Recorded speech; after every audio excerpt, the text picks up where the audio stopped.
I hear another pop. There he is. Frankie. Okay, we are live.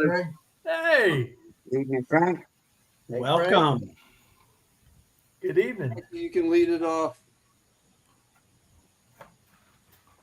Which one's you? Did you hear me? Frank, No, he didn't. you're up. We volunteered you. Hey, how's everybody doing? Doing good. Well, y'all look the same. Nothing has changed. We just went live, so you got to start us off. Well, what do you want to talk about? That's good evening, all. Welcome to the Tuesday night processing group. Tom's message on Sunday Mm-hmm.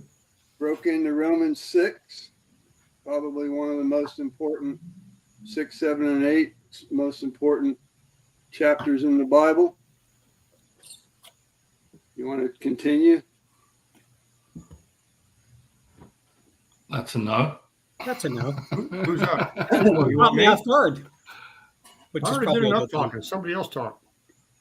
Go ahead, Jim. Well, I don't know if I'm the one that should go first because I'm probably struggling more than the rest of you all. I ended up, Romans 6 is like my favorite. I know it the best, but I'm not compelled to talk about it. What hit me out of Tom's message was when he mentioned fear. God asking him, what are you afraid of? So that took me on a search. So I did find a few things that were scratched the surface. It was pretty good. I Googled it. The top 10 fears that hold people back in life, according to a psychotherapist. Acknowledging your fears and facing them head on could be the key to reaching your greatest potential. That was the first thing the Lord told me, was facing my fears head on. Because I don't know about you guys, but my tendency is to run from it. I don't know.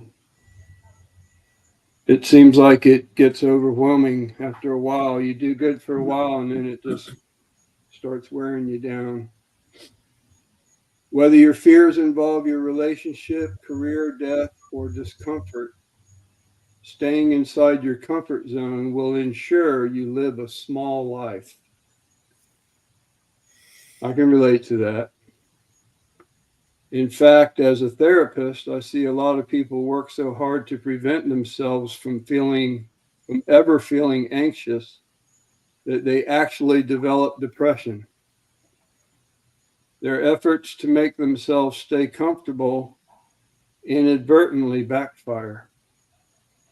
They live boring, safe lives that are void of the risk of excitement they need to feel fully alive.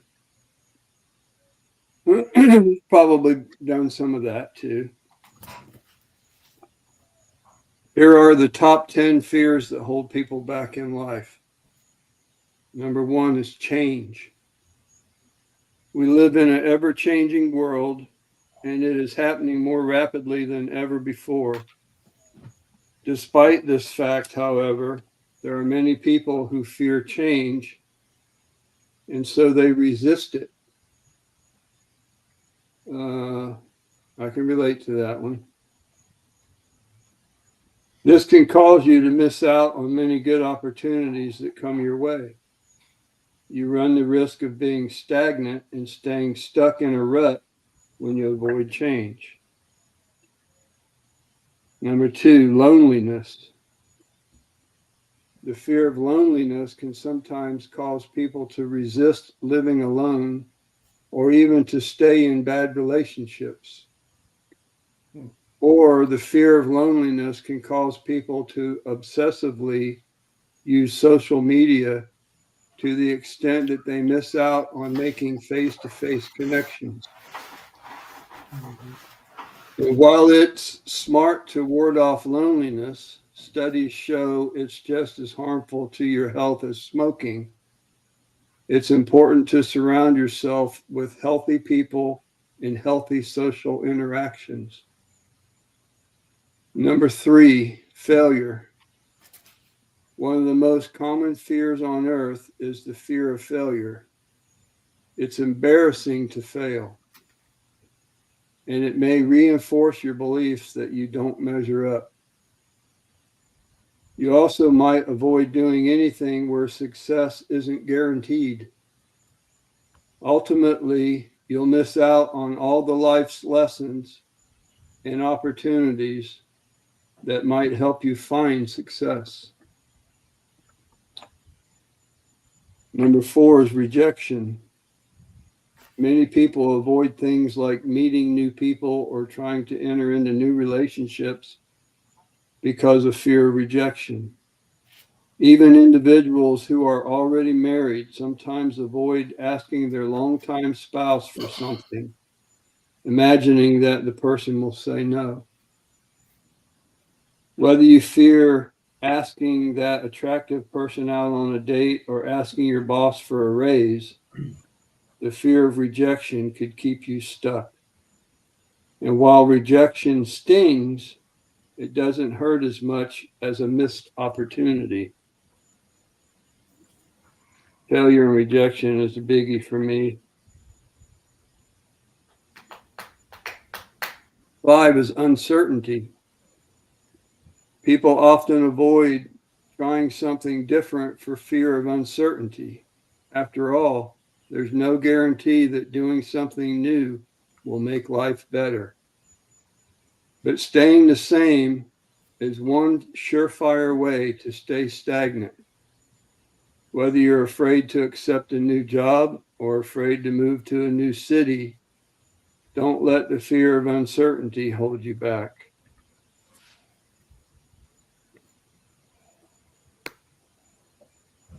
Six, something bad happening. It is an unfortunate and inevitable fact that bad things will happen in life. And sometimes the fear of doom prevents people from enjoying life. I go through that because of my PTSD. It's hard for me to go out there and really enjoy my life, enjoy myself, when I know the rest of the world. Look at the shape of the rest of the world. I mean, it's just, how do you let go and pretend like that's not happening and you can just go have fun? I have a problem. You can't prevent bad things from happening all the time, but don't let that fear stop you from living a rich, full life that's also full of good things. Number 7, getting hurt. Hopefully your parents or a trusted adult taught you to look both ways before you cross the street so that you won't get hurt. But quite often, our fears of getting hurt cause us to become emotionally overprotective of ourselves. I can relate to that one.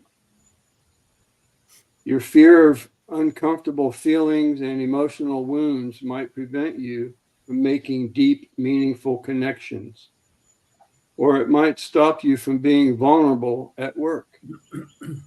But without emotional risk, there aren't any rewards. Number 8, being judged. It's normal to want to be liked, but the fear of being judged can prevent you from being your true self. The truth is, some people will judge you harshly no matter what.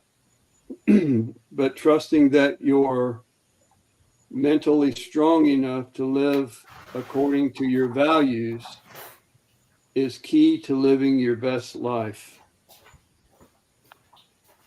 So you would have to be applying the gospel to that one. Inadequacy, number 9, inadequacy. Another fear shared by many people is the feeling of not being good enough.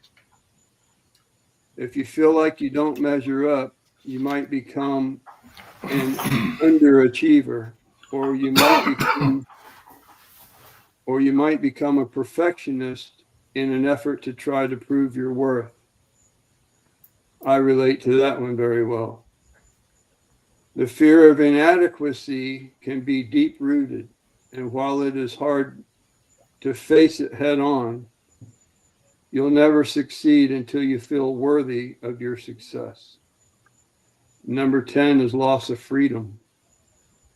A certain amount of fear can be healthy, but it becomes a problem when it holds you back in life. For many people, the fear of the loss of freedom becomes a self-fulfilling prophecy. For example, someone who wants to live a free life might avoid getting a job with a steady income. Consequently, they might miss out on the freedom that comes with financial stability. So it's important to consider that what you're giving up when you fear losing certain freedoms. So I thought it was interesting. That was like scratching the surface of getting down to brutally honest with God, yourself, and another human being. Your step 5.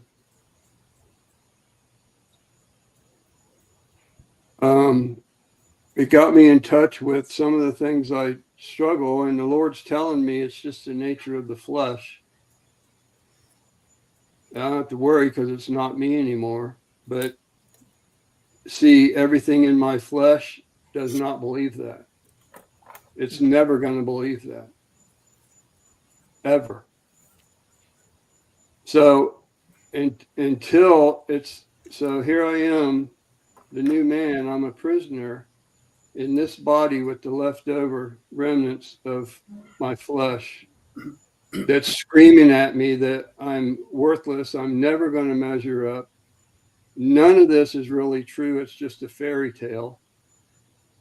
And we're all just pretending. And it goes on and on and on. And I read it somewhere, being afraid of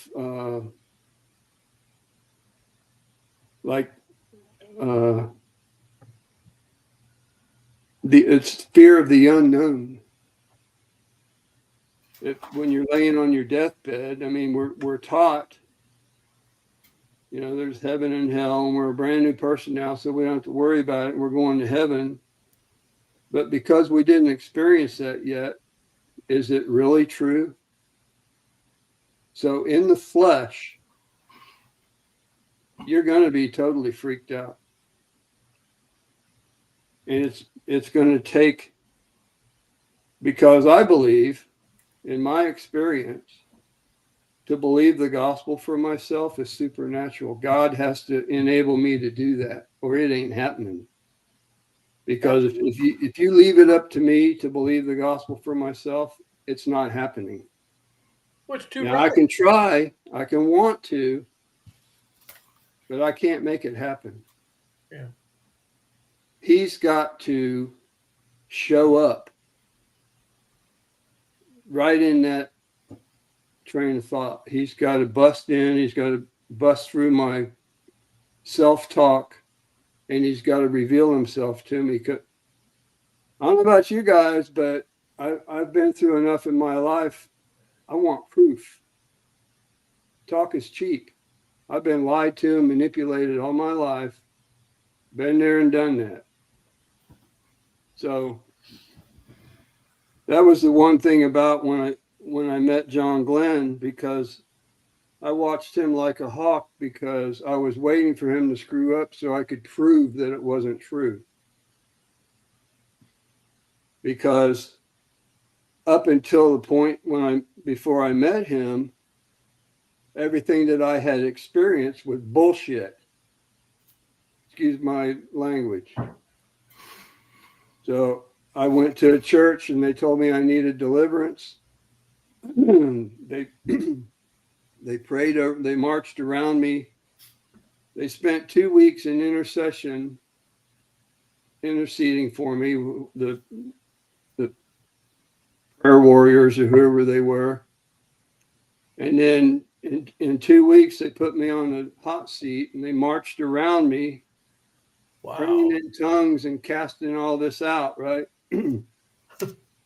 After about at least an hour, it could have been 2 hours, and they were completely drenched with sweat. And they were huffing and puffing like they were totally exhausted, like they've just been at war, right?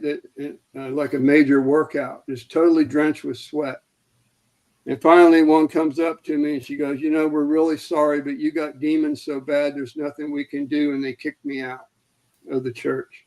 Wow. Okay, so I went there thinking, and I did everything they told me because I thought they were maybe their intention was good, but so I left there. You know, I went there feeling worthless, and I left there thinking I can't even serve God and make it. There's absolutely no hope for me, none. So, but at the same time, after an experience like that, and you guys probably got some where you've been involved in religion, it doesn't work. And it's all a bunch of manipulation. And then the flesh takes that and runs with it. And everybody's pretending like they are somebody. They're pretending like they believe, and they don't even know who they are. They don't know the truth. So that's why all of that, you know, between my conditioning growing up and all of that, I want proof. And God knows that. And I also know, you know, after all these years that I'm powerless to make it happen. All I have is a want to. And if he doesn't show up, I'm done. Some way, somehow, you know, he has to do something for me. He has to do for me what I cannot do for myself. Calls me to believe that I am that new person. Calls me to trust him. Trust, that's a big word for me. You're trusting in something that you don't see. So if he doesn't give you the ability to do that, you're not gonna. And in the flesh, it's not happening. And can't tell you how many years I spent trying to make my flesh behave. And it's impossible. How old are you? What? How old are you? I'm going to be 68. That's how many years you've been trying to control it. Yeah, well, the other thing is, you know, listening to the message, and when we start talking about baby Christians, you got to remember that we were one. Mhm. And the other thing is, you know, because it's almost like it's, I don't mind talking about it, but you can't do it in a way to where it puts them down. Right. Because they're just ignorant. They just don't know any better yet. And one thing that you did say, Tom, was because they haven't learned the truth yet. Yeah. Right. See? And it's because otherwise they're going to think there's something wrong with them. Because I did that.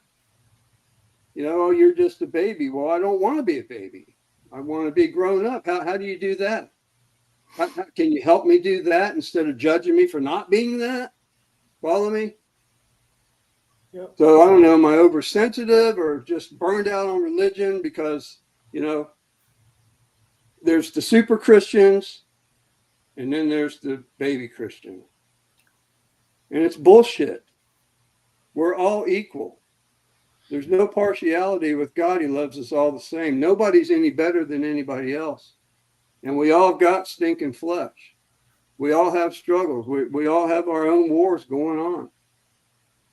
And I'm no different than anybody else. Yet the voices in my head are screaming, yes, I am. So that's when you started talking about the fears. Getting honest is, I struggle with the fear of, because I'll do good for a while.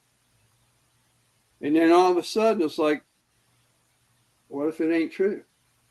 You ever go through that? Or am I just something wrong with me? Did you ever question everybody it? has everybody has a time of doubt. We all have a time of doubt where you wonder, how could this possibly be? I'd pose the question, the voices in your head, who are they attached to? Are they your voice or are they somebody else's?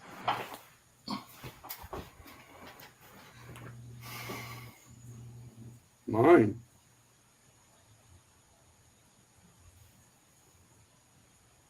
I mean, I still hear my dad's voice tell me I'm no good. I still hear certain individuals in my life that would love for me to believe that I'm less than. And I've come to hear people who cared enough to tell me truth sometimes that I didn't want to hear, but I needed to hear. Amen. And John Glenn was one of those. Bob Jernigan's been one of those for me. My friend from Australia has been one of those for me to tell me, hey, not everything's a joking matter.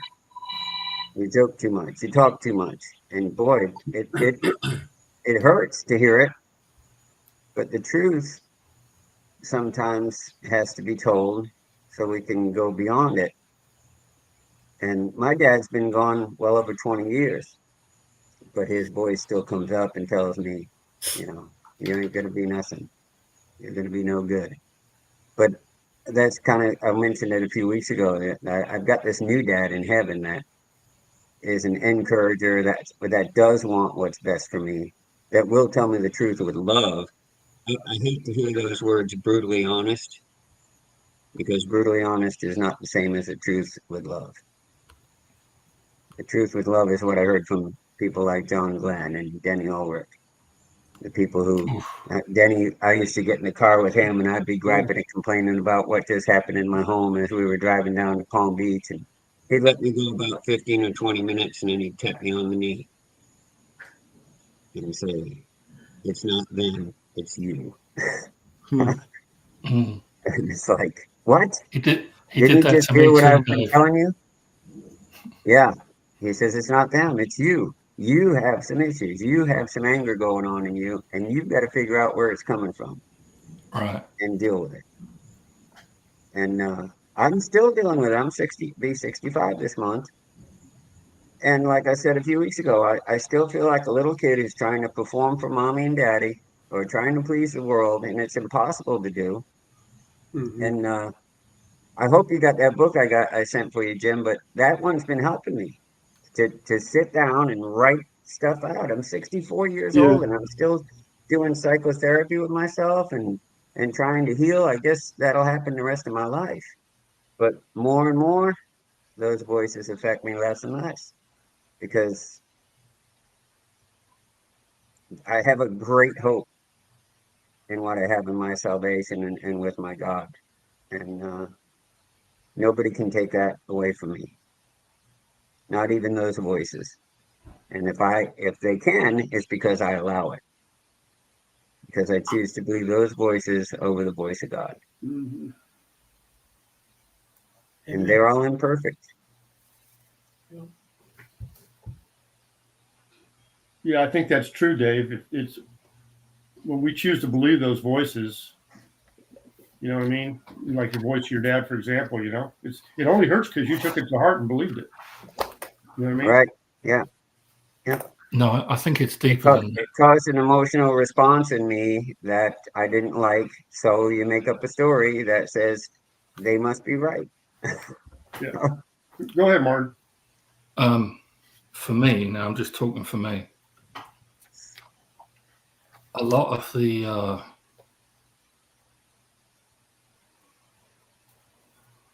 I could sit here and blame the flesh, and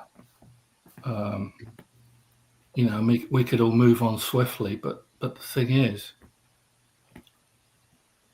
early on in my recovery, I was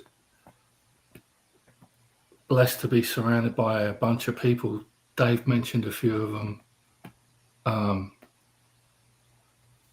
to where they showed me that Jesus wanted to meet me in the middle of my crap. And the middle of my fear. Tom was talking about it on Sunday. The middle of my doubt, the middle of my lack of vulnerability, in the middle of my being bulletproof, in the middle of my being full of crap, in the middle of my lying, in the middle of my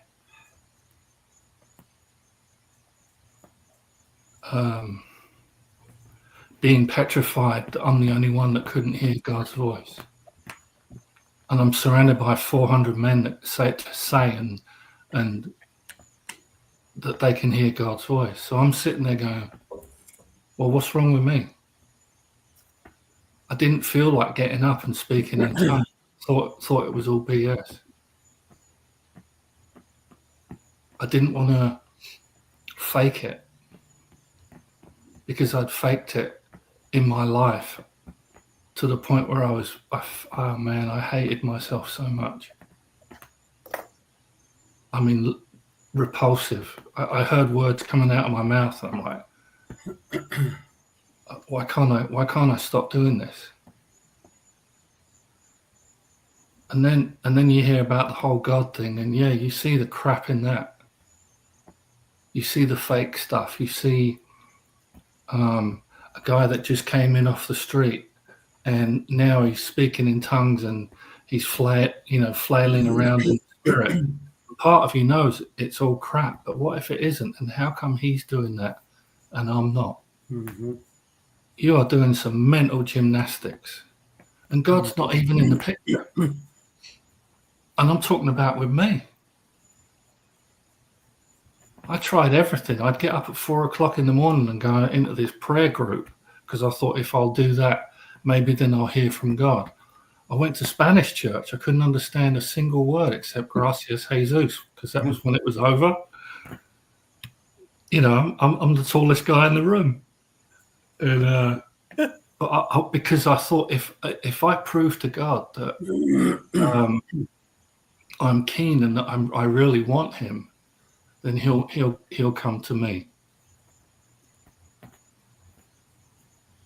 And it wasn't until I'd exhausted every avenue and was really I was an absolute wreck. And that's when I started doing my houses, doing a 5th step. And I scratched the surface. And I started talking about being adopted. And I started talking about stuff that I'd never told anybody else in my life. And I swore that I wouldn't. I got a little bit of relief. And I realized that I could do this. So then I get to the end of the program and I go through this thing called the Alpha Series. And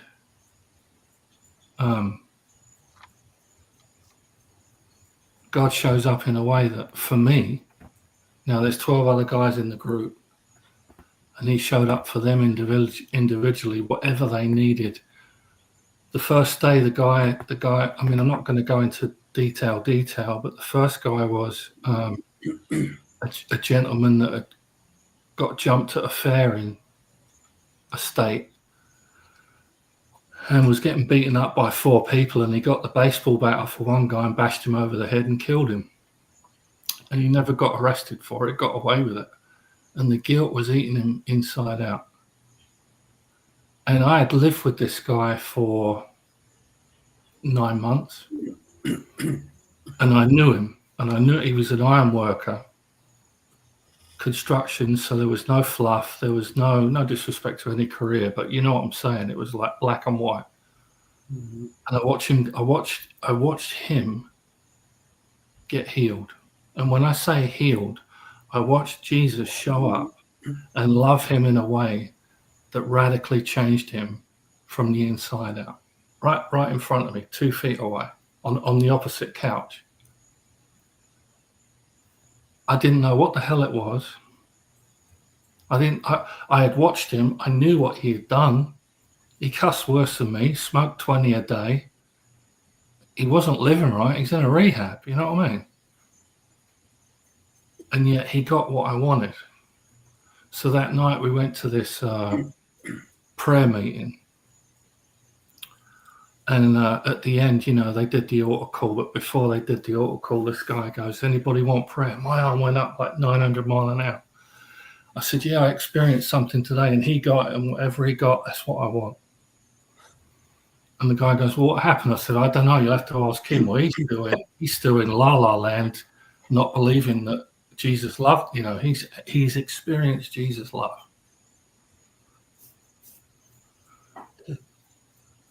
The next day, Jesus showed up for me. And that was the beginning of this recovery. And again, it's like Tom said on Sunday, it doesn't get easier. One of the fruits of the Spirit is long suffering. You know, our perspective on suffering is wrong.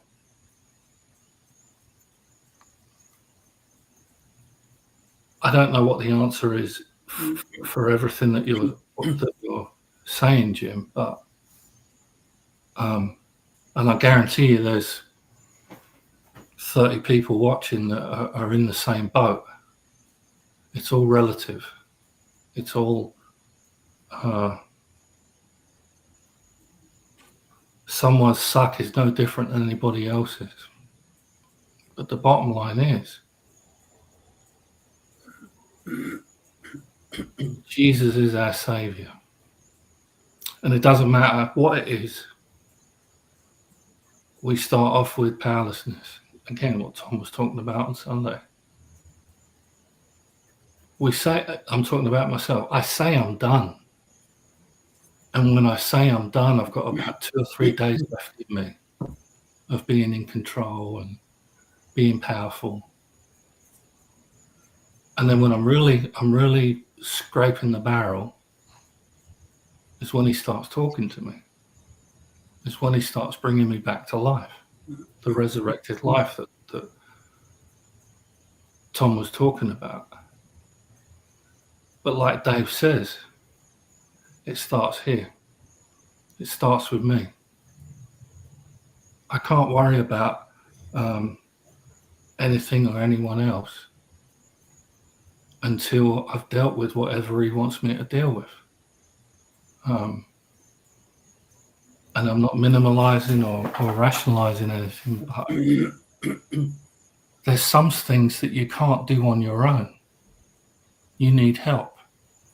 It's not meant to be done on its own, because there are powers and principalities and entities involved that don't want you set free, and they will sound like the Holy Spirit, and they'll look like the Holy Spirit, and they'll look like God, but they're not. But that's why we're not lone rangers. That's why we're part of the body of Christ, because when you're in the middle of it, you can't hear God's voice. There's too much noise and too much fear and too much chaos going on. Now, I'm not saying that he can't go through that and talk you through it, but you need somebody to hold your hand. That's why, like AA or not, that's why they have sponsors. There's no point in reinventing the wheel.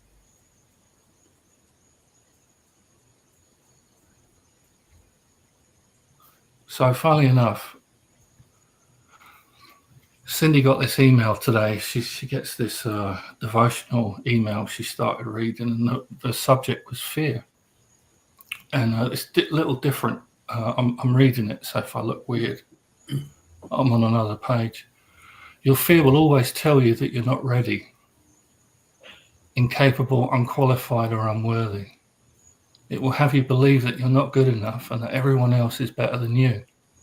It will focus on all your flaws and try to fix and control you. It will give you every reason why you can't, shouldn't, won't. It will try to trip you up at every hurdle, even tell you you've failed before you've even started. It will say that you don't have the money, the time, the energy. It will be full of excuses. It will cleverly disguise itself as procrastination or perfectionism, telling you that you just need to learn a little bit more, wait a little bit longer. It will tell you you're too old, that you've missed your chance, or that you're too young and you have no idea what you're talking about. It will say, who do you think you are? Where it can often make you feel like an imposter in your own life.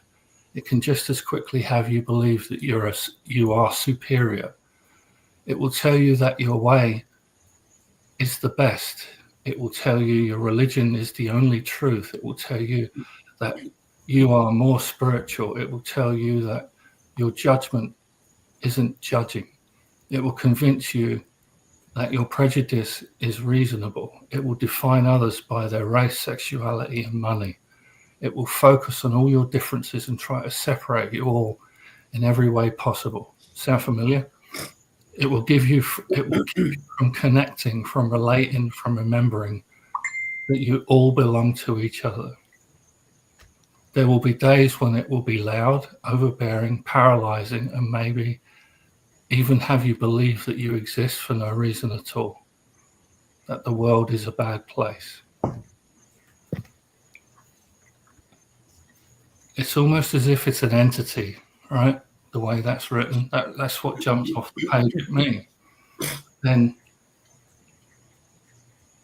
going into what Tom was talking about on Sunday, the one,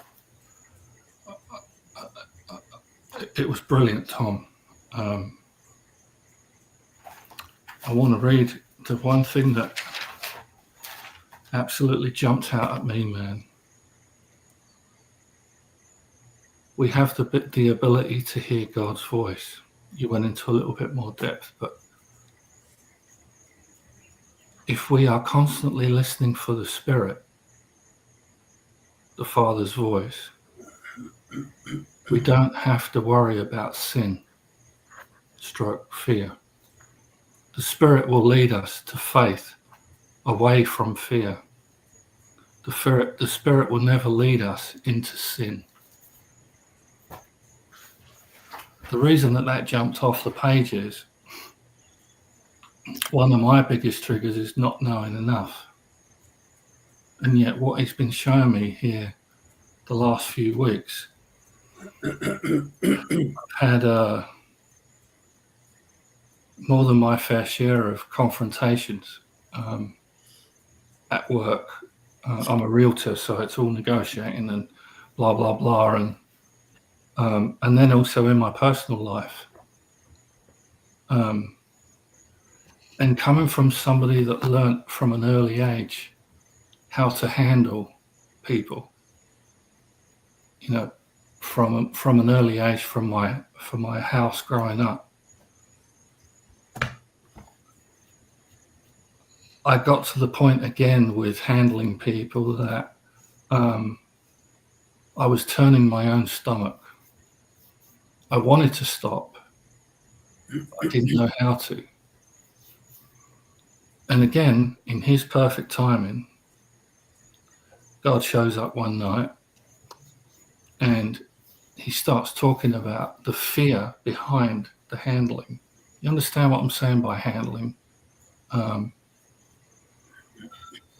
You lose yourself when you're handling people. You're caretaking, for lack of a better word. You're sacrificing yourself in a way that isn't healthy. So I'm unloading on him, being as vulnerable as I can. And like Tom said, when he prayed, the Lord said to me, what are you scared of? And I said, I'm scared because if I'm not handling, how am I going to stay safe? And it was almost like the little boy from way back when. How am I going to stay safe? He goes, you trust me.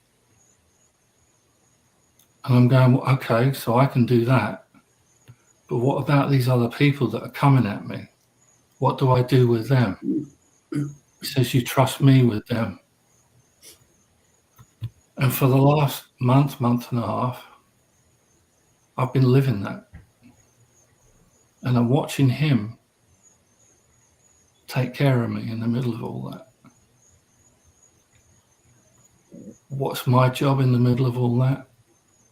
To be brutally honest and vulnerable. And the more brutally honest and the more vulnerable that I am, the greater the miracle. Right in front of my face, which gives me hope.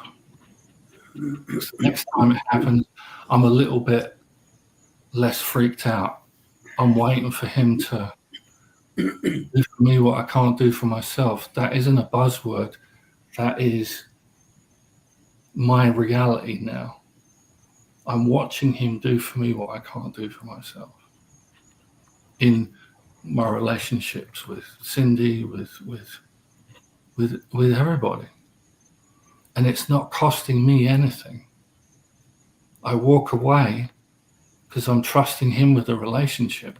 I'm trusting him with my paycheck. I'm trusting him with my performance. I'm trusting him with what this person over here thinks of me. There's a very crass way of saying it, but I don't care.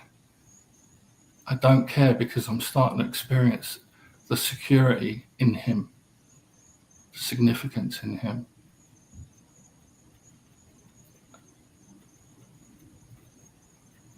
So that Sunday was awesome, man. It spoke to me in a way that was spot on. But like Dave said, it comes back to the vulnerability. You know, I can pitch a fit and be pissed off at God, but that's me being in control. That's me clinging on to that little bit of power, because really deep down inside, I am shit scared that he's not there. It isn't real because I can't hear him. But he is. Here he comes. You know, it's funny that we've been talking about this for the last couple of weeks. It started off with Jim talking about secrets, you know, and here we are again. We're talking about strongholds. We're talking about stronghold thinking, you know. Anyway, that's enough.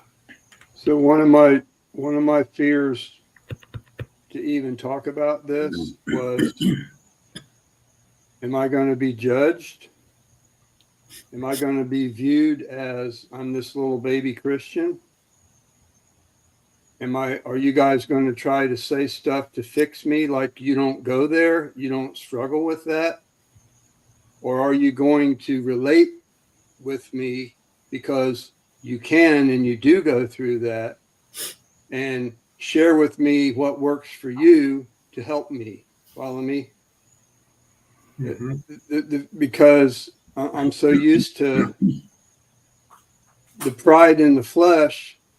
Religion, you know, they talk to you like you got a problem. I mean, even if you had enough faith, you wouldn't be going through that. You ever hear that one? Yeah. Oh yeah. You know, back even What is King that? David wrote in one of his Psalms, "When I am afraid." Yep. Okay. So how do you talk about that, be vulnerable enough to talk about that without somebody else acting like they don't go through that? They've arrived and they're going to fix you instead of relating with me because you've been there and done that. And what worked for you? How'd you? Martin used to say to me, really all we're looking for is someone to tell us we're okay. It's okay. He's got me. He's got this. Really, that's all we're looking for when we're scared and freaked out. We don't need anybody to fix this because you guys ain't the savior. I can't save myself. It's going to take God showing up. But for me, the way he shows up is when other people relate. What'd you do when it happened to you? Tell me that, because then I'll be able to relate to that. Don't talk to me like you don't go through it, never been through it, and there's something wrong with me because I'm in it. Follow me? That's what keeps me from ever talking to anybody. When I need to talk about it, I need to talk about it, but I don't want to be judged, and I don't want to be looked at, belittled like I don't have enough faith, or there's something wrong with me. No, I can't be strong all the time. I'm not strong all the time. So, and then finding the right person to talk to, good luck with that. Who are you going to do a step 5 with that's not going to judge you? Whose job is it to find that person for me to talk to? I don't look for that person. I go to God myself because I got to hear it from the horse's mouth. I don't trust nobody anymore. It's all bullshit. Everybody's so much better than me and so much further along than me, I can't even relate to them. Okay? They would have to come down off their pedestal to be able to talk to me. So I don't even try. It's a superior attitude. So,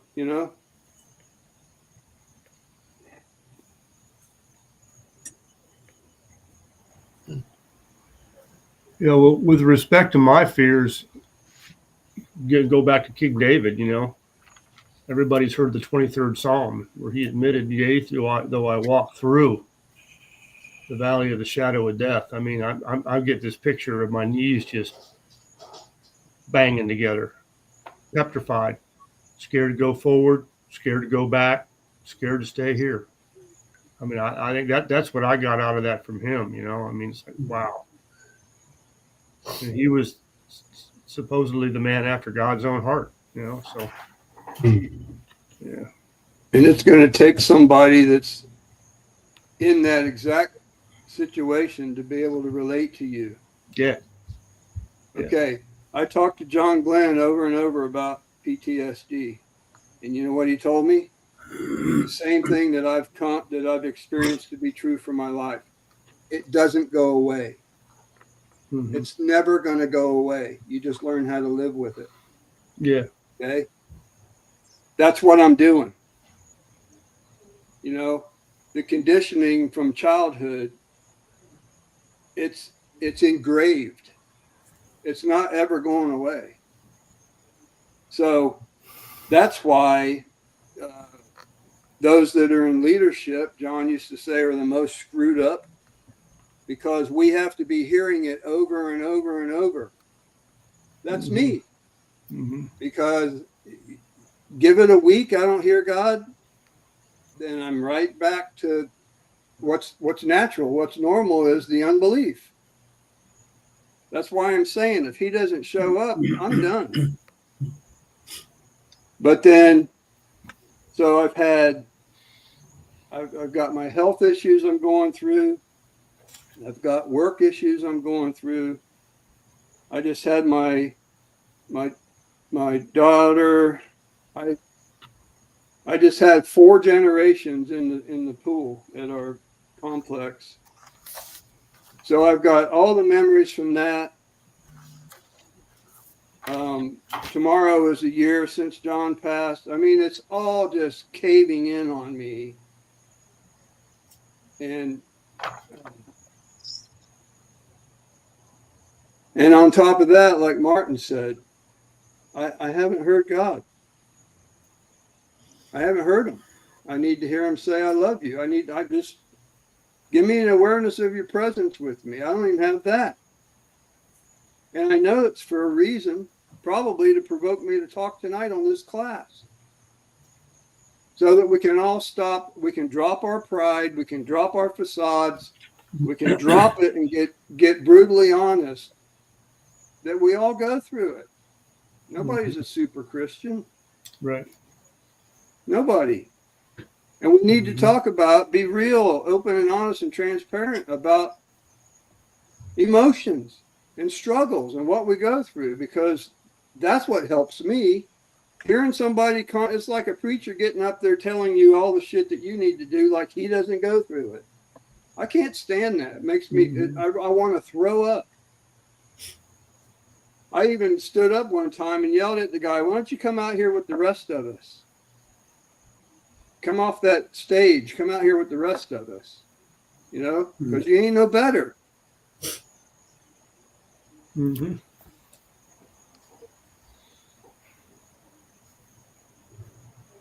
I got a lot of really good stuff going on in my life. I do have hope. I haven't lost hope. I lose hope, then I'm done. You might as well shoot me. I haven't lost hope.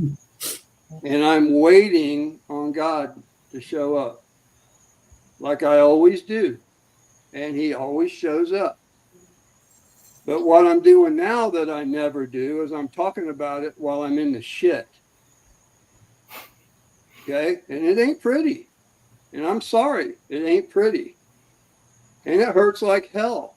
And your whole world, your whole mind, everything is just spinning out of control.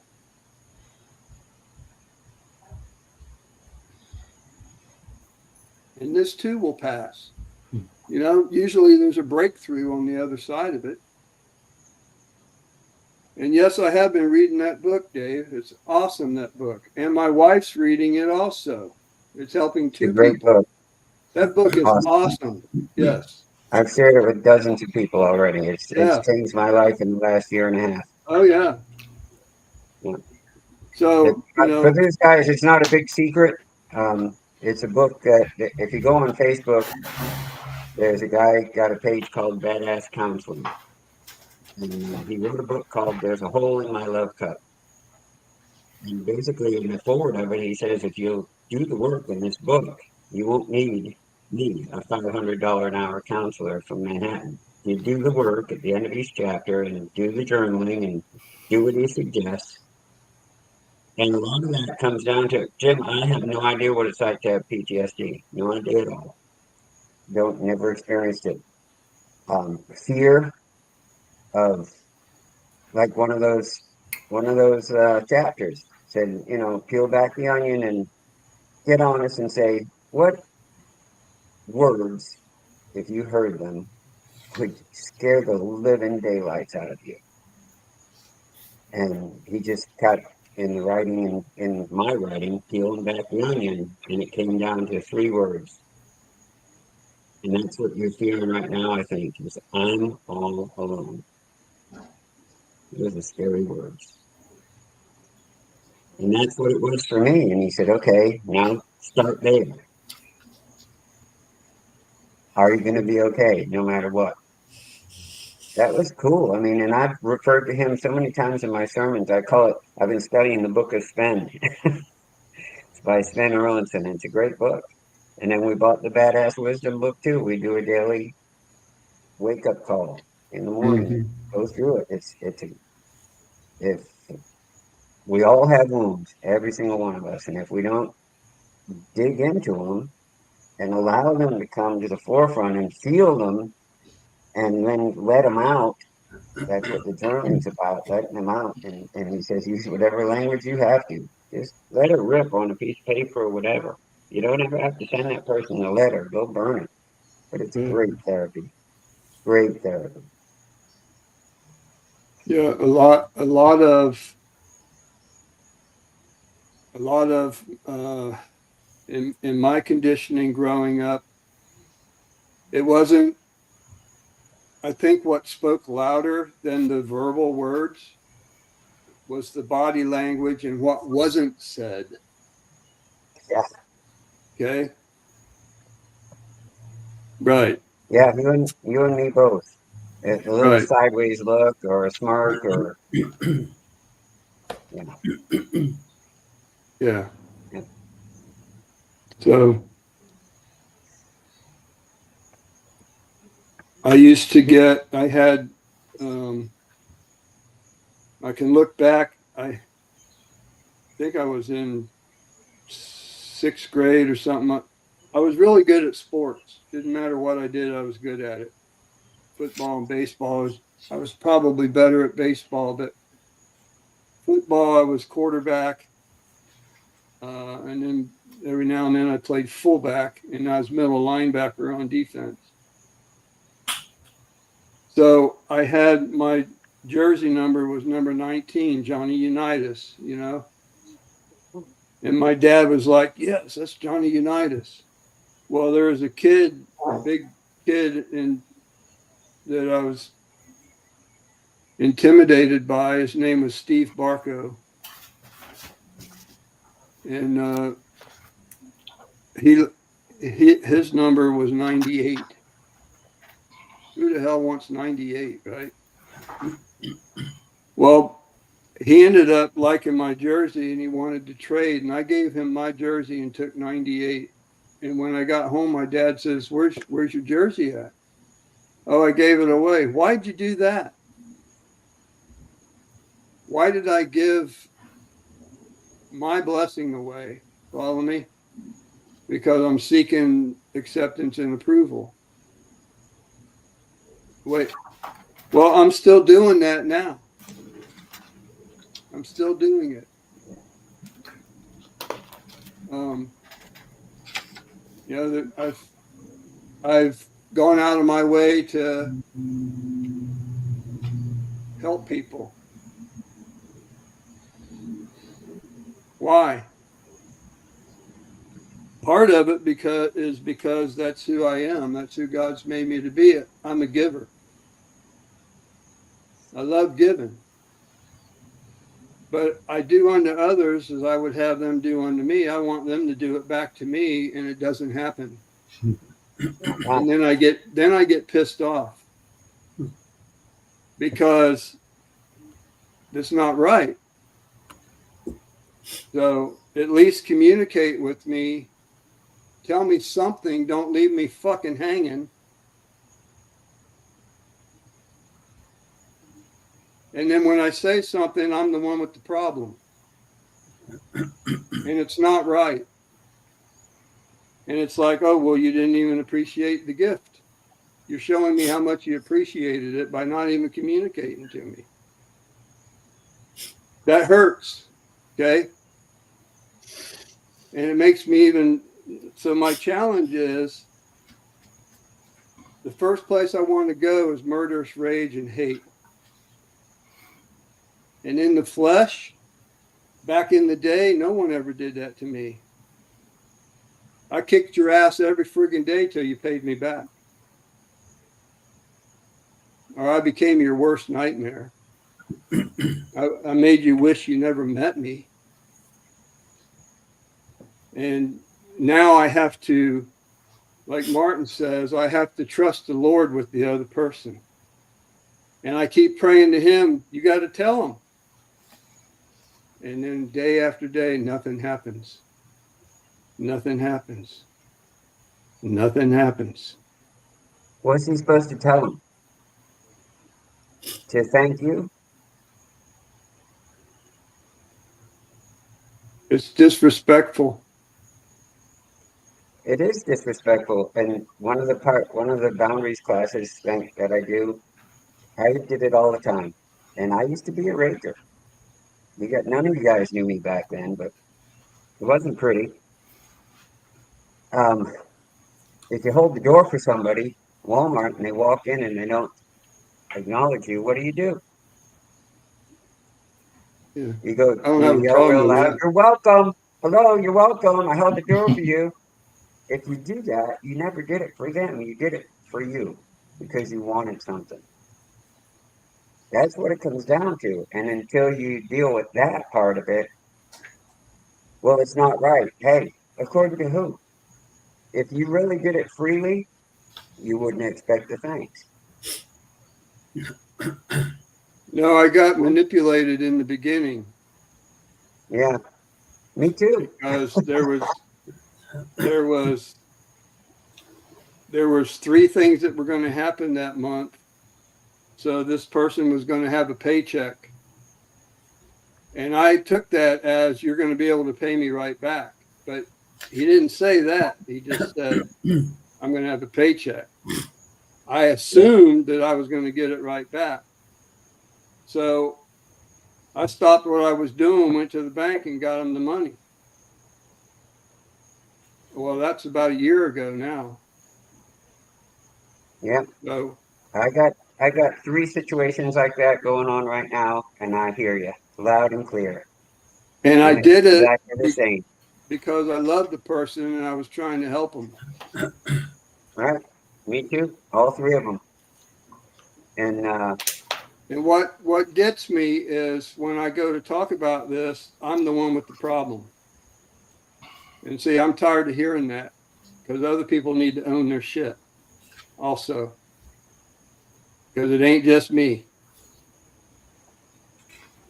you know, but from their level of understanding, they don't care. They're renting a lot of space inside. I have come, and just personally, come to a place where if somebody wants to borrow money, if I can't afford to give it to them, I don't mind it. But if I can afford to give it to them, I give it to them. Yeah. And then I'm not expecting it back. That's the hardest part. Expectations is what's creating the havoc. And I have them on everybody, just like everybody else does. But if I want to hang on to them, man, I'm going to go knocking on some doors and kicking some windows in or whatever. And that's not who I am anymore. I Okay, don't so know how to change other than God has helped me. how do you live in this world without expectations? If you're an employer and your workers start at 8 o'clock, say 9 to 5 job, right? Don't you expect them to show up at 9 o'clock? So is Absolutely. it wrong for you to have an expectation for them to show up at 9 o'clock? See, that's what Not if everybody's you're their telling me. boss It's and wrong you're for paying me. for their time. Okay, You're paying for their time. I'm not wrong. I'm not wrong. Okay. Then everything should be all right. That's the hard part. Now, the hard part is being able to let it go. Yeah. Yeah. And I do good. I can make it. I'm getting there. In the It beginning, ain't easy. in the beginning of my release from religion, my biggest issue was expectations. And I mean, I expected my mom, my dad, my wife, my kids, even my pastors, I expected them all to do certain things. And when they didn't, I would explode. And that's why I was an abuser, because I thought that they had to do what I expected, which is pure BS. What if somebody tells you they're going to do something? Okay. I expect them to do what they said they were going to do. And then they Okay, so don't. what happens if they don't? Then you got to deal with it. End of story. Does it make them right? No, it doesn't make it No, right. but what you just said, you have to Forgiveness deal with doesn't it. make them And right. It just sets me free. dealing Okay. with it. I know all that. I know all that. Okay, once again, here we are. I'm the problem. I'm the one with the problem because I got an expectation. I'm talking Bullshit. about. That's bullshit. I'm talking about me. You're talking about you. And when I went through that, I mean, I literally sat in front of a principal at school, and he looked at me because I had just said to him, you know, if Gail would just listen to what I say and do what I tell her, then this would all be okay. And he looked at me and said, who made you God? And I was put aback. I mean, I was like, what, wait a minute. This is her, not me. You know, and so I had to start looking at me, because what I began to realize is that I was the common denominator. Because what this person did wasn't what this person did, wasn't what this person did. The common denominator was me. So I'm mad at all three of these people because they didn't do what I expected them to do. And the truth is, and it sounds ludicrous, but, and let me finish with it. God, Jesus said for me to love them as he loved us. Okay, so that might mean that I go into their temple and turn their tables over. The guy that doesn't show up for work, and you fire his ass. I mean, you document it 2 or 3 times, yada, yada, whatever, you know, and you fire him. Now, it hurts. It's no fun, but nobody said this was going to be fun. Matter of fact, God in Genesis said it was not going to be fun. It was going to be hard work, and it was going to be the sweat of our brow. So if I'm expecting things to just go fat, dumb, and happy, I mean, I can look around this house and tell you 15 different things that need done. But there's only so many hours in a day. And I've got a list, and I'm slowly working through the list. But I can also throw the list away and say, okay, God, you do them. Which is kind of ludicrous, but I can do that. I have that freedom to do that. And he's God. So I can expect God to fix my plumbing. Is he able? Certainly he is. God can fix my plumbing. I mean, he made my fingernails. So if he can make my fingernails, he can fix my plumbing. How's he going to do that? I don't know. How do you make my fingernails? I don't know how he did it. And it really doesn't matter how he did it. It's the fact that he can. But I have to choose to believe that. I have to choose, when I was reading what Tom said on Sunday, the first couple verses here, one of the things I came home and I looked in the Message Bible, and it says, can we keep on sinning? Wait a minute. So what do we do? Keep on sinning so God can keep on forgiving? I should hope not. If we left the country where sin was sovereign, how can we still live in our old house there? We left. Or didn't I realize that we packed up and left there for good? And it is for good because God changed us completely. Now, still got the old self. I get it. It's kind of like what happened in baptism. When we went under the water, we left our old country and sin behind. The baptism through his blood. We were washed from that sin. We were washed from all this, and we became up new. And when we went under the water, we left the old country behind. Sin.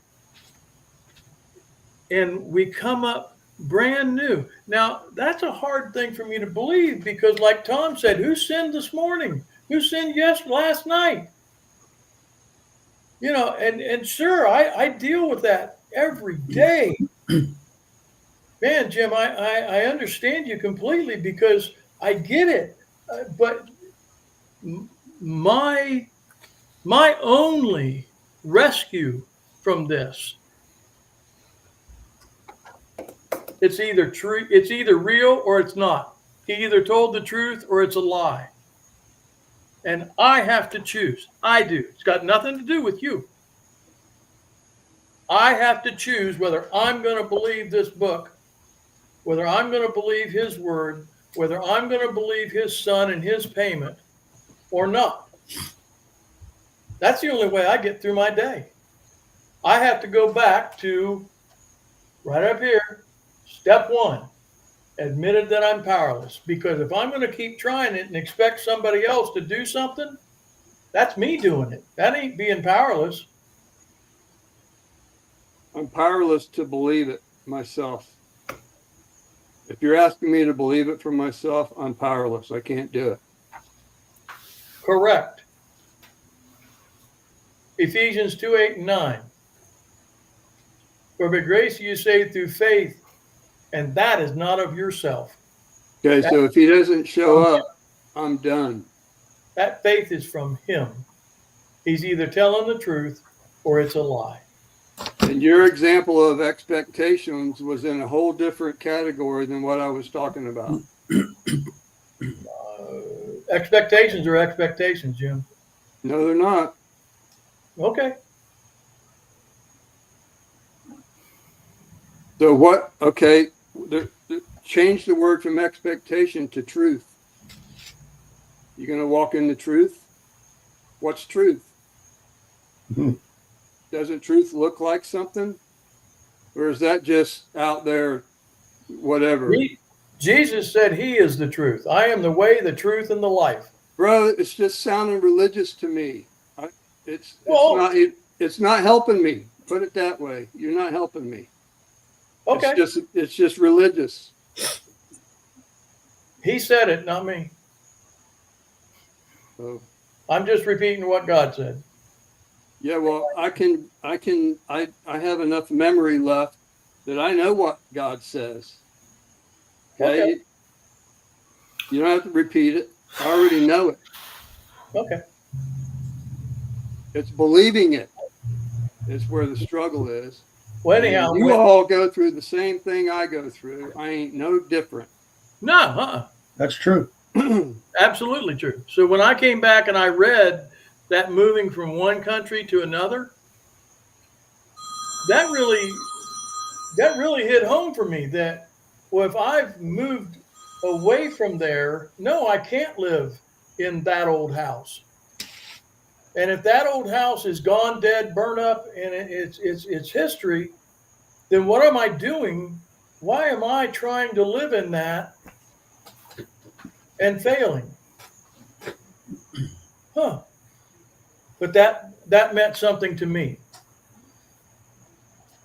That's all I'm saying. I'm talking about me.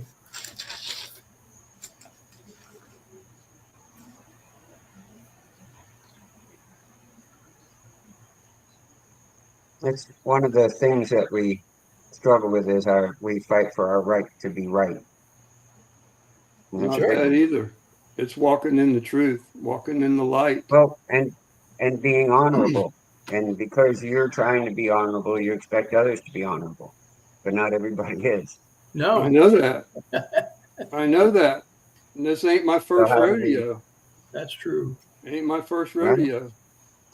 So It took So, me 2 years I to think get 2 over or the 3 last times person you said that it ripped just me ain't off right. for $7,000.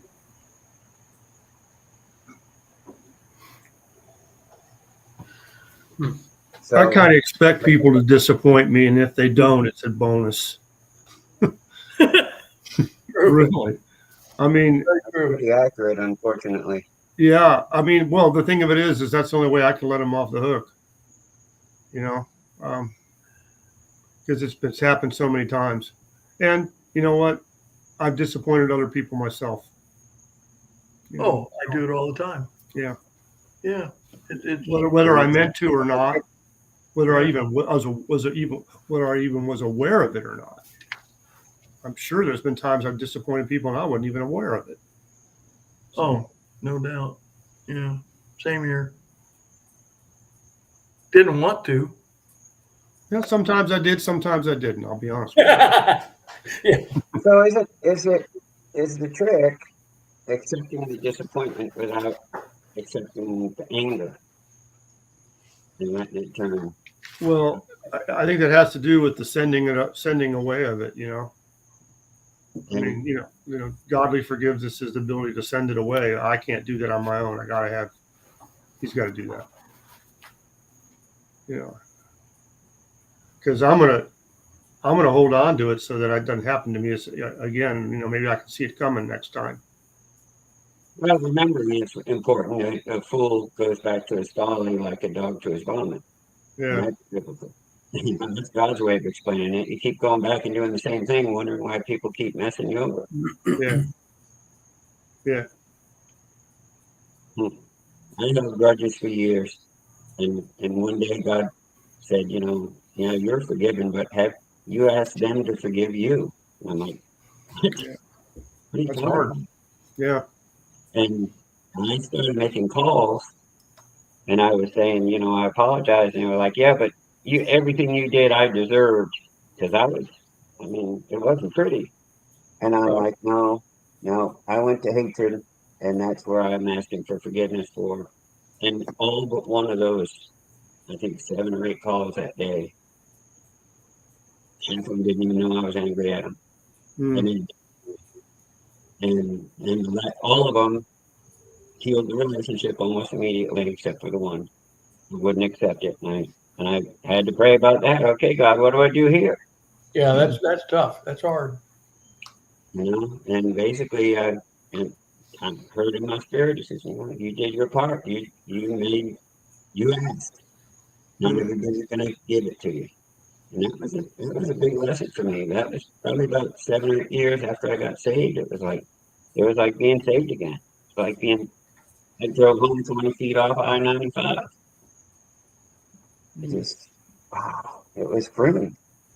And that was a God thing too. All of it was.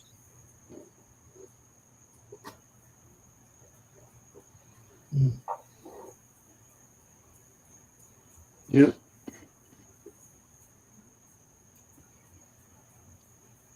Ron, Frank, we haven't heard from you guys or much.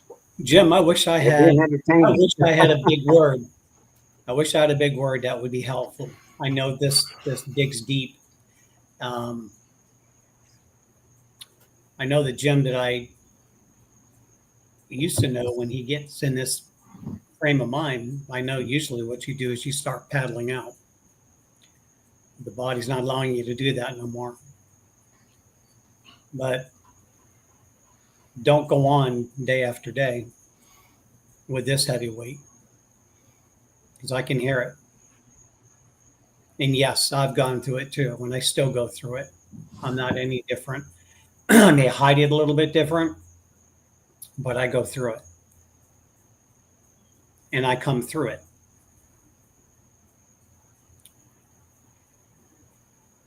And talking about living in my little, living in the world, coming into your little safe place. I look forward to coming home every day, because it's an unsafe world out there. And I get worried. I get worried every day that something's going to happen, that I'm not going to be able to protect myself.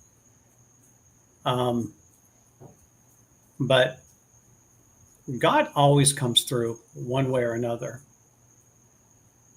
I could go for examples. We could go back and forth. But you're going through a deep end right now. And I know you're looking for the truth.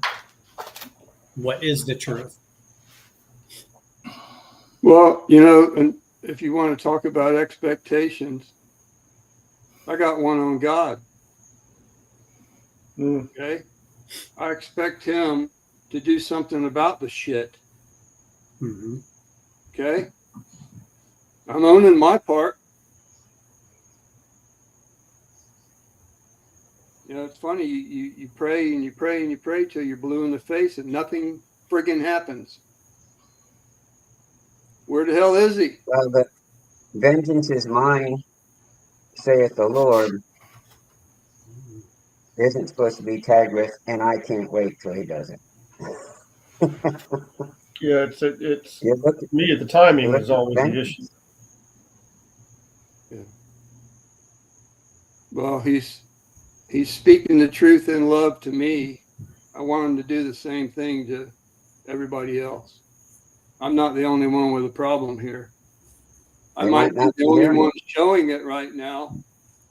Okay. I'm being vulnerable. This is about as wide open as I can get. This is real. So judge me if you want, but I'm struggling. Okay. I'm dealing with the most intense murderous rage I've ever felt in my life. Okay. And I am capable, very capable of inflicting great damage. Okay. I have to die to that, and it's not easy. Okay. Not to sit back and not do anything. Oh, that's the hardest part. And you'll have well-meaning people around you who will keep it up and fan that flame if you let them. I have it, why are you not angry? Why aren't you getting mad at them? Why aren't you calling them and doing this and doing that? It's like, you I know what? haven't said anything You to have no power anybody. over it. Nobody knows. Nobody knows anything. I ain't I talking understand, until tonight. right? Okay. Nobody even knows what's going on. Not Right. even my wife. Because I ain't talking. Okay. I'm up to here, ready to explode. I don't know how else to explain it. Well, and I think the best thing you can do right now is you just shared it with 2, 4, 6 other people. That should Yeah. cut that load down into 7. And right now, the best way for me to love this other person is stay the hell away from them. You're probably right. That's what I've had to do. And that Yeah. hurts too. See, it all hurts. Underneath the anger is the pain. Mm-hmm. It hurts. Well, and the Yeah. pain actually is developed as anger. It's going both ways. You're angry because you're in pain, and you're in pain because you're angry and you don't want to be. But it's the struggle you're having, and it's hard. It's another injustice. It is. And that's what I got a problem with. That's where the PTSD kicks in. Mm. And all these people are getting killed for nothing. We're supposed to go on and live a real happy-go-lucky life while all that shit's happening. How do you do that? How do you do that? I don't know how to do that. I don't. I've been trying. Happiness is based on happenings, and it ain't happening right now. That's the problem. So how do we cope? That's the question. I'm not sure I know the answer to that, but Reality. it's coping in the midst of the happenings that suck. That's the question. Again, I don't know the answer. Well, what do you do when you go through it? I just get as honest as I can with God, because I feel like what I'm feeling is so toxic that I don't dare, as you say, share it with anybody else, because like you're just going to spew on them. So I take it to God, and I get right back to where I was at Sunday. Is like, until I'm honest about my fears, I hear nothing. I mean, nothing.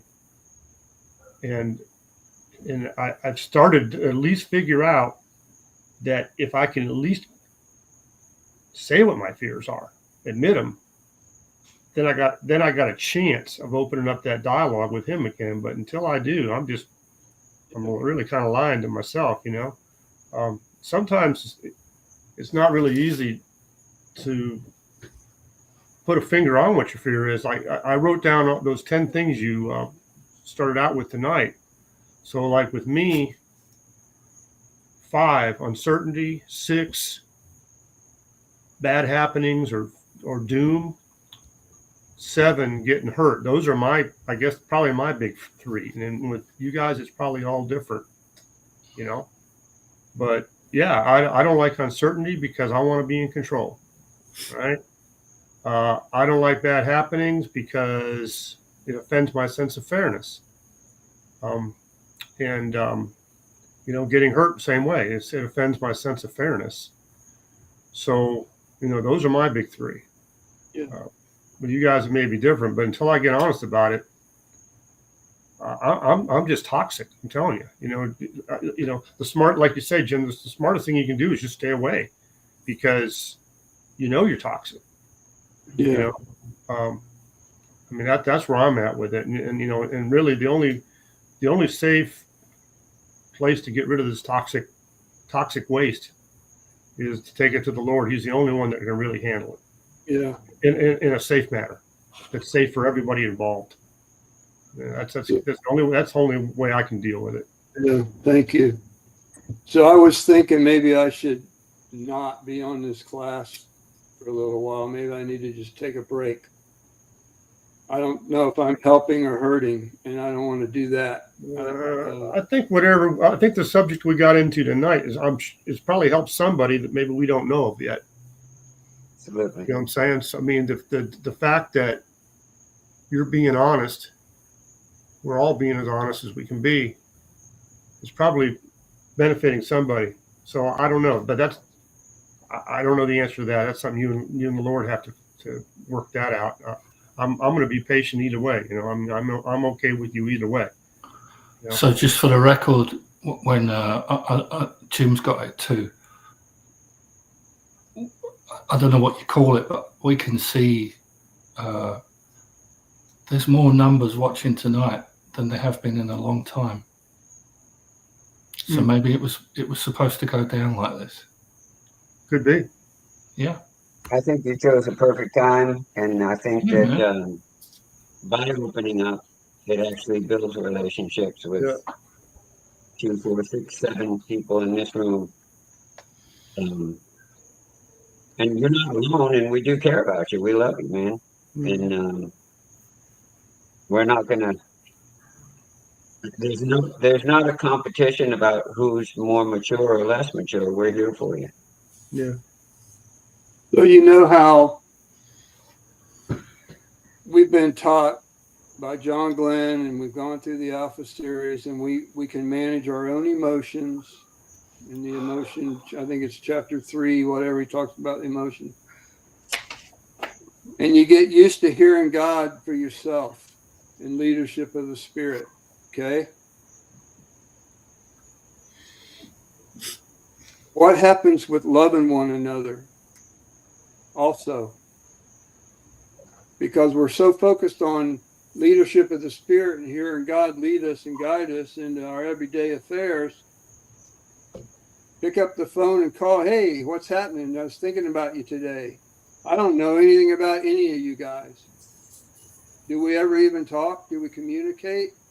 Or is it only about, you know what I'm saying? Where's the relationships? Where's the relational loving one another at? Now, Ron and I got something in common with our health issues, and we've been talking back and forth. So, and then I'll talk with Tom. Actually tried to call you earlier. Yeah, I was going to say, I woke up from my nap and didn't look at my phone, and I didn't see it till right we came on the air that I missed a call from you. What the point I'm getting at is while we're busy listening for the Spirit to lead us and guide us, let's not forget about loving one another in the process. Okay? John never wanted to talk about emotions. Okay, it's not he don't want to go there with feelings. But Jesus was touched with the feelings of our infirmities. Mm-hmm. Okay? He knows exactly how it feels and what we're going through. He wants to relate to us in it. Well, I take that as we can relate to one another while we're in it. It's important. While we're listening for the leadership of the Spirit to lead us and guide us into all truth and go about our day. Because I'm not the only one. There was one thing about, the last 10 years, people that I've brought to Freedom Ranch, where's the love? Now, people that live there and know each other, no problem. But the outsider or I don't know, not putting it down. I'm just saying we get so tuned in to hearing God lead us and guide us, we forget about loving one another. Hey, pick up the phone. How's it going? I was just thinking about you today. Mhm. You know, if you've done it to the least of these, my brethren, you've done it unto me. Where is that? I think we need more of that relational ministry going on within the group, the body. Oh, I don't know. I thought that's what this was about, getting together and communicating. At least once a week, at least we're doing that. Yeah. And the lack of, whether maybe pissing somebody off, the phone works both ways. Yeah, and we're doing this at high you. personal, emotional, and relational risk too, because we're doing it publicly. You know, Yeah. and probably there's times that we should do it one-on-one as well. Because it really has to get down to the nitty-gritty, and that's important too, I think. And I'll say it straight out, Jim. I've said it a few times to you over the years. Give me a call anytime. If I can answer, I will. If I get a voicemail, I'll call you back. But if I'm here, at least with an ear. Yeah.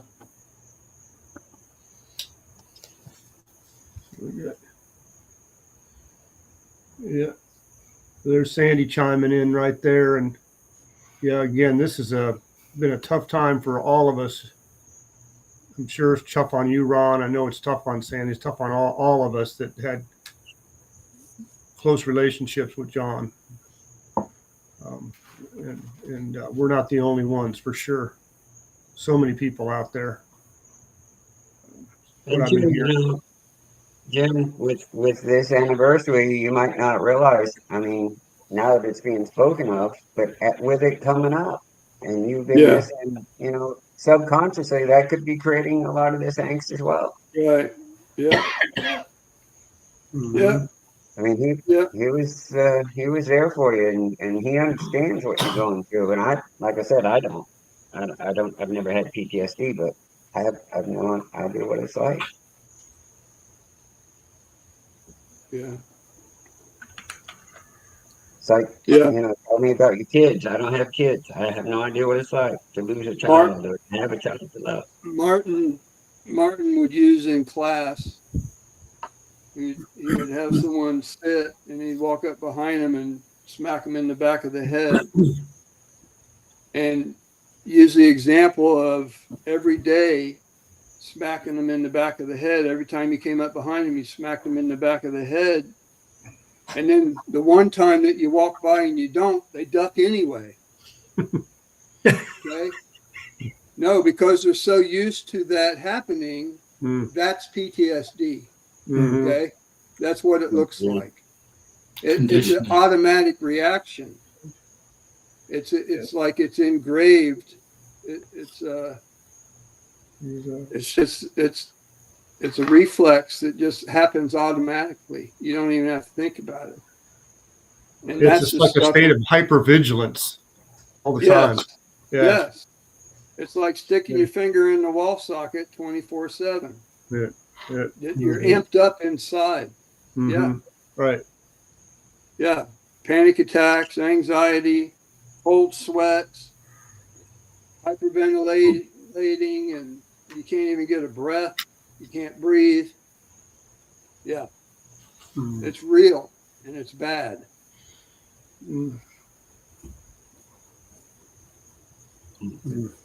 So And I'm not always like this. It's probably tomorrow's a year. So that's probably, well, that on top of everything else, it's all hitting me at the same time. That's all. But, Mm. Well, I'm But gonna say- I mean, don't minimize it. You don't have to minimize it or justify it. It is what it No. is. yeah. You But don't I'd know like any to be politics. here each week.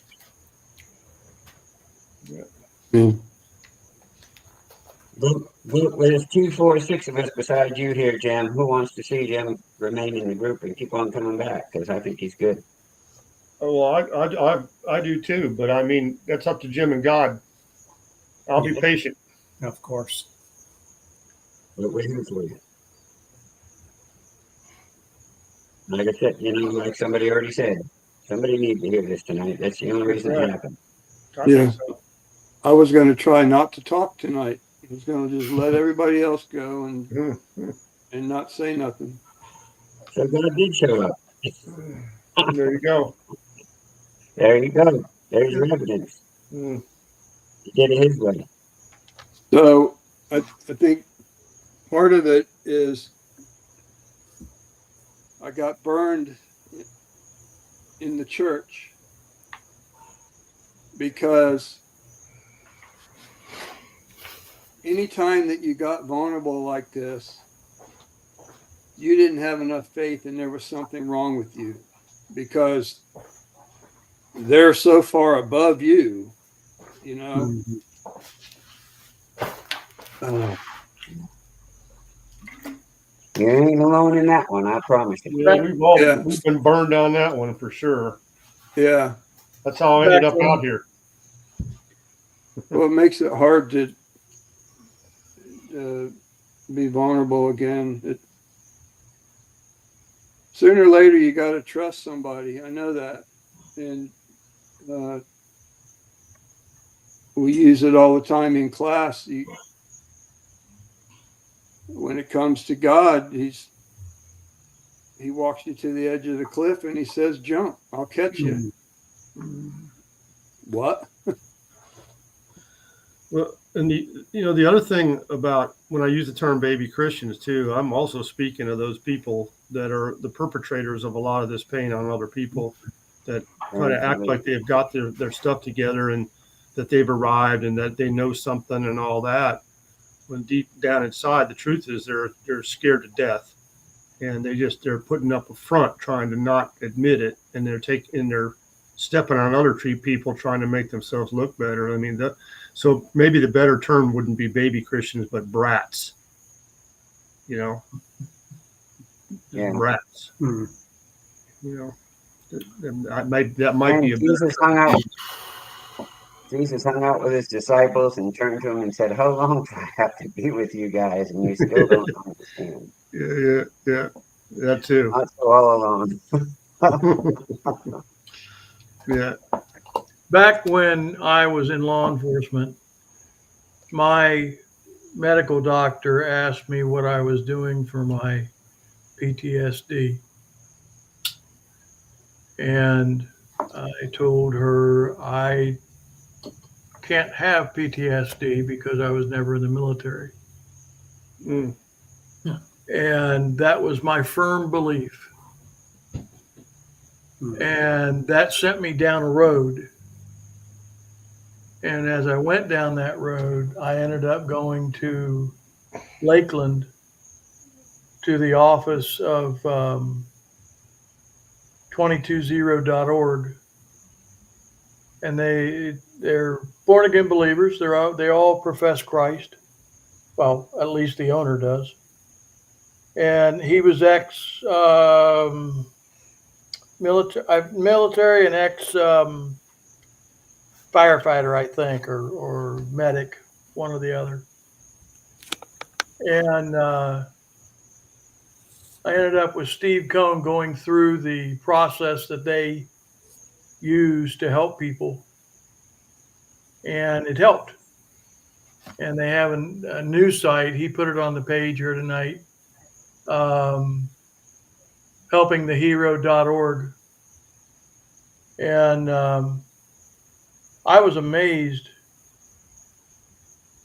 at the freedom that God gave me through that process, because I didn't have to battle that anymore. Didn't even realize that I was battling it. But the things that I saw, the things that I did,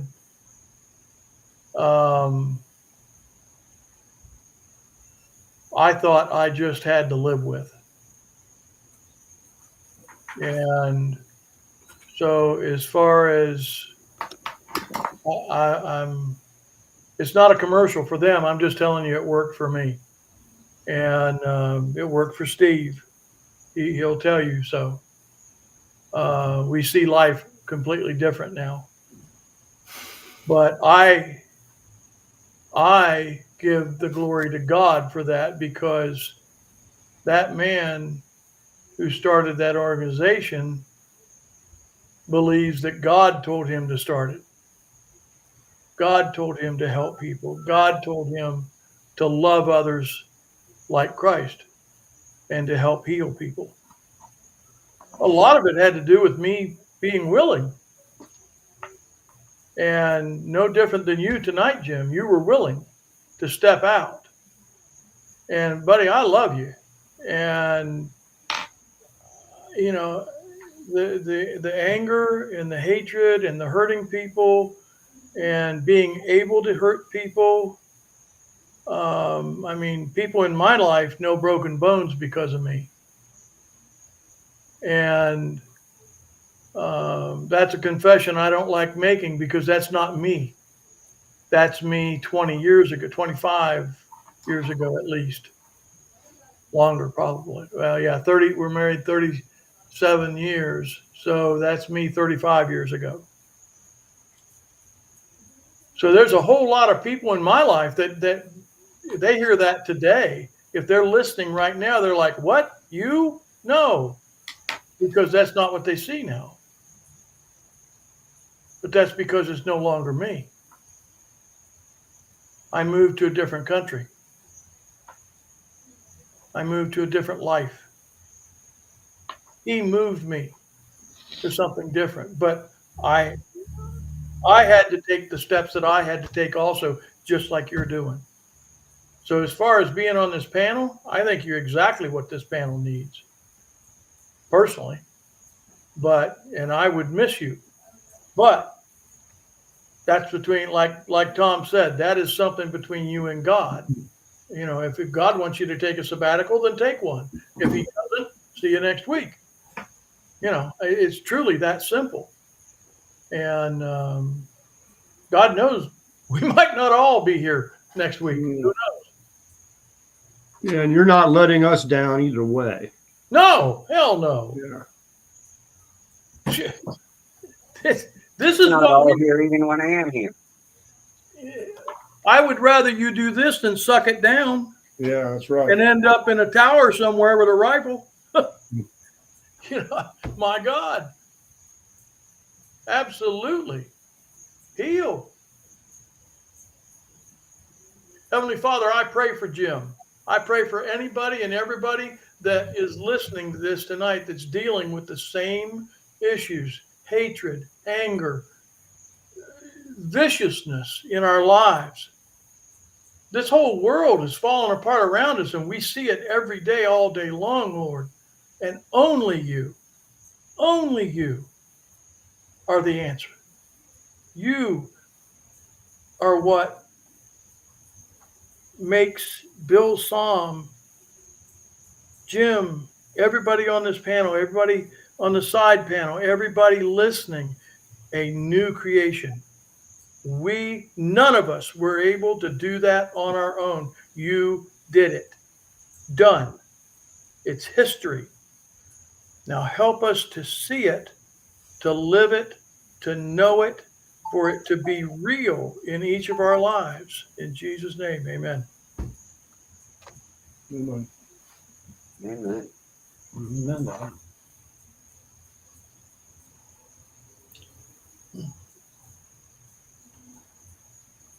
Thanks, Jim, for your input tonight.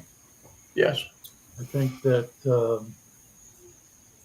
there probably is no one listening, and I'm sure no one on this panel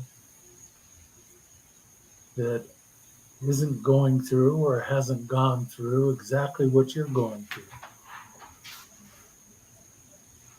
We are all individuals, and we're all going to attack it a different way.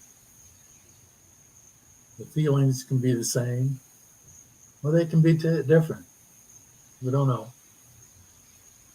We don't know each other that well to predict.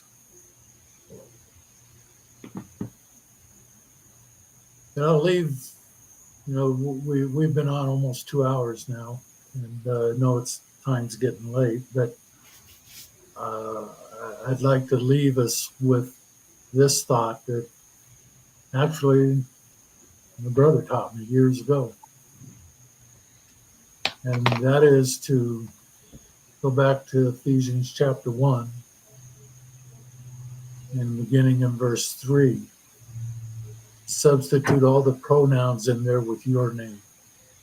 Mhm. Now, I'll just read a couple just as an example. Let's go all the way through Romans 1 with this. Blessed be the God and Father of our Lord Jesus Christ, who has blessed me. Insert your name. With every spiritual blessing in the heavenly places in Christ, just as he chose me in him before the foundations of the world, that I would be holy and blameless before him in love. He predestined me to adoption as sons through Jesus Christ to himself, according to the kind intention of his will, to the praise of the glory of his grace, which he freely bestowed on me in the beloved. This is something I fall back on quite often when I'm in a similar situation. The world's got me down, it's got me pissed off, it's got me angry in every way I can think of. This is my last resort. I go back to this. Yeah, it helped. I have to believe it. I know I believe it. So I'm not trying to tell anybody what to do. I'm just telling you what I do. And it has helped. Yeah, thank you. It helped. That's cool. That felt good hearing it. I've heard those words spoken by John on 2 different occasions, and they stuck with me, and I go back to that verse a lot as well. Challenge you to look in the mirror and read that and search your name. See what it does for you.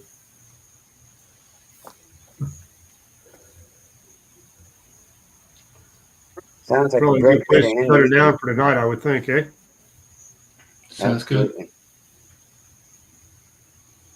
All right.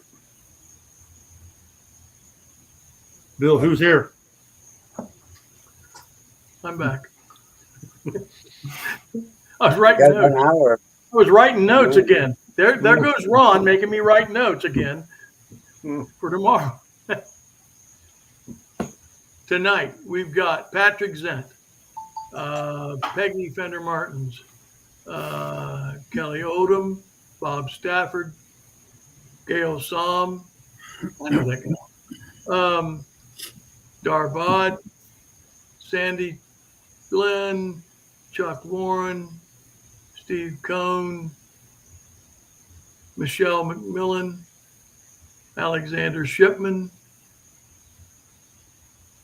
Kelly Odom, Chuck, Kelly, Sandy.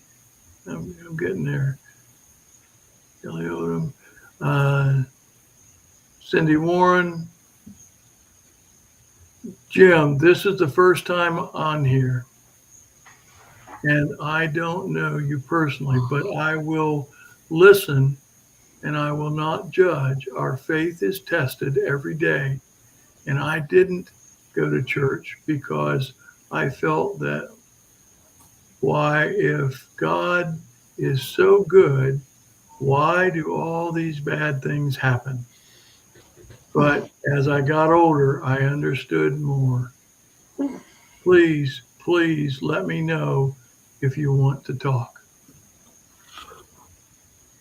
Steve, Virginia Chilton, love you, Grandma.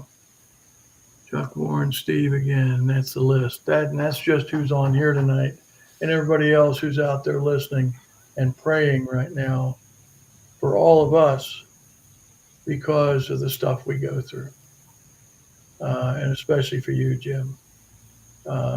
We love you, Jim. All right. Thanks for joining, everyone. Same bat time, same bat channel. It's all Tom's fault. He opened up Romans 6.